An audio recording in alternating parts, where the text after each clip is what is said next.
In today's video, I'm going to teach you how to connect Mailchimp to WPForms. We'll walk through the full setup inside WordPress so you can connect your forms to your Mailchimp account and start sending subscriber information where it belongs.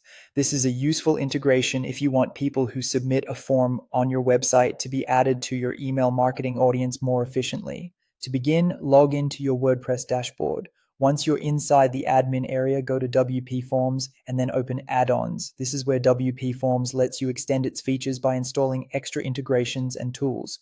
In the add-ons page, look for the Mailchimp add-on. When you find it, click Install Add-on, and once the installation finishes, click Activate. This enables the Mailchimp connection inside WPForms. If you don't see it right away, you may need to use the search bar to locate it faster. After that, you'll need your Mailchimp API key. Head over to your Mailchimp account and generate or copy the API key from your account settings. This key is what allows WPForms to securely communicate with Mailchimp. Be careful when handling it, since it acts like a secure access credential for the connection. Once you have the API key, return to your WordPress dashboard and go to WPForms, then Settings. Inside the Settings area, click on Integrations. This section is where you connect external services like Mailchimp to your WPForms plugin.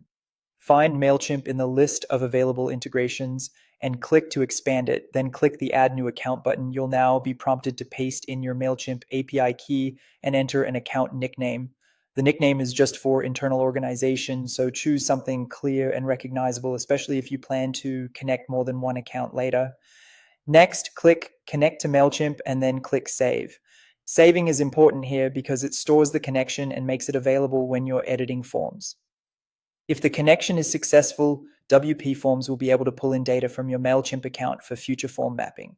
Finally, link your specific form. This is the part where you connect an individual WPForms form to the Mailchimp account you just added. Make sure you're selecting the correct form so submissions go to the right place. This step completes the setup and gets your form ready to work with Mailchimp. And that's it. Once everything is connected, your WPForms setup will be ready to pass form data into Mailchimp more smoothly.